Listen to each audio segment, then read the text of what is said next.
We call it the new art of war.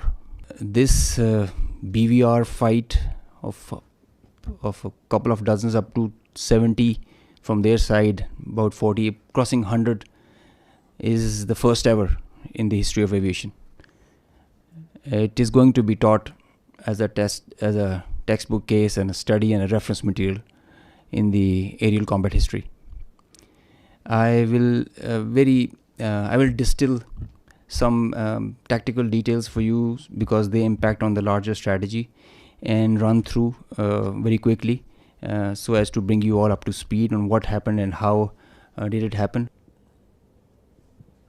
This is the Indian side, this is the Pakistani side. We had some caps in the north, center, south, and AEW just to support it. And the IF fighters started an initial build-up that was picked up from the north and the center across IB at 0010 hours. And by that time, PAF had initiated its response within 2 minutes. By 0012, our response was activated. The IF started to get their fighters get airborne in large numbers. By the time it has come to 12:30, we were pretty sure that this is going to be the day and the time to knock some sense into these guys once again. So we commenced our multi-domain operations, the pride and joy and the new concept of war that we have. This is the picture that's getting jumbled up. We have huge number of IF fighters that are stacked up in azimuth and in vertical all across, and the PF DCA response is in position. The complete package, when it gets into shape, it is on 4 axes, and we perceive that they will have 4 incisions just to embroil. Up to 60 aircraft, including 14 Rafales, were electronically ID'd by all through our electromagnetic operational environment. We call it the EMO. So by the time they were in air, we had sorted out and contracted all fighters and accounted for.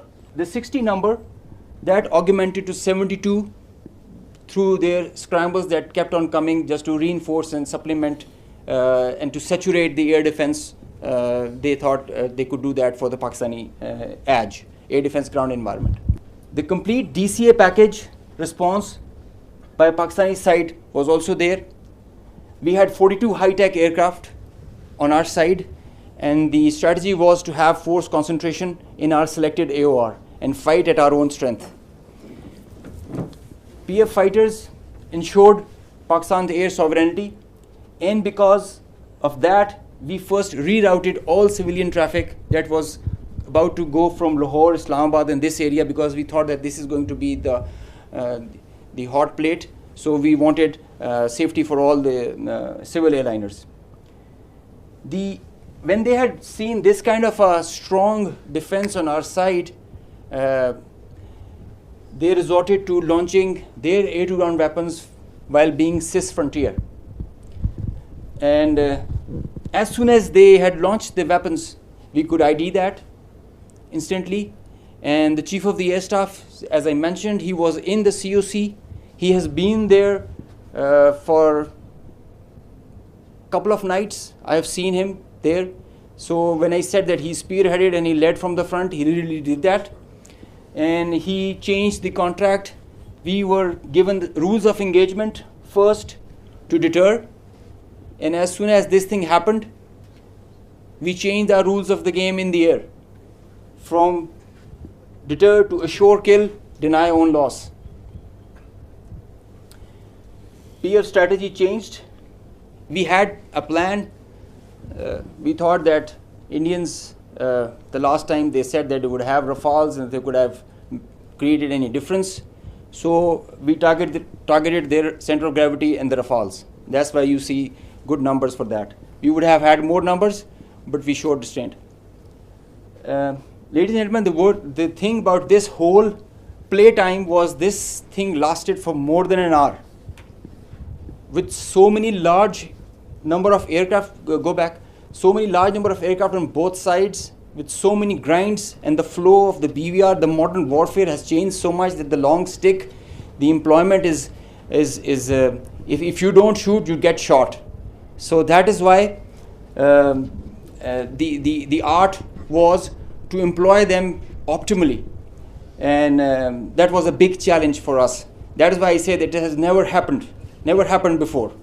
These are the locations with the range bearing, electronic ID, that we think that we are sure that we have shot. A MiG-29 was shot 8 miles from LOC, bearing 243 20 nautical miles from Srinagar. A Su-30 was shot 192 19 miles, 25 miles from LOC. We have the exact details because you cannot, in the modern battlefield, you cannot conjure up things out of imagination. You have an electronic ID. The aircraft gets picked up by his data link. As soon as you put on your radar, you show yourself, and nobody can hide, nobody can deny that. A Rafale was shot 54 miles from LOC in Srinagar. So you can have all these details. We have exact range bearings because when you employ your weapon, you know exactly when the missile is getting active, when it is getting and the blip is disappearing, which is verified as you get down for the debrief. So none of the claims have any fat in them. So they are pretty clear, pretty concise, pretty accurate. And I have a audio from a Rafale formation that I will share. The call sign is Godzilla. As soon as those animals are extinct, so this one also got extinct. Please play.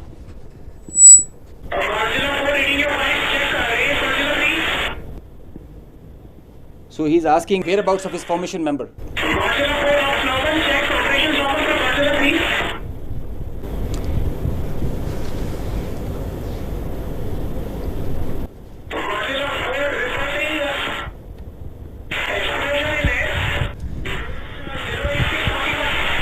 So the formation knows, his leader knows that his number, one of his flight member is not there. They have an RT. This is the original RT that they are exchanging, and they're asking about his position. He's giving his own operations as fine, but he has claims that I've seen an explosion in the air. And I will share this detail. It's a long RT that we have. If we can hear one RT of one formation member, we can hear all of them in panic and in distress. So the idea was to just to prize you guys and to share with you how complicated this was. How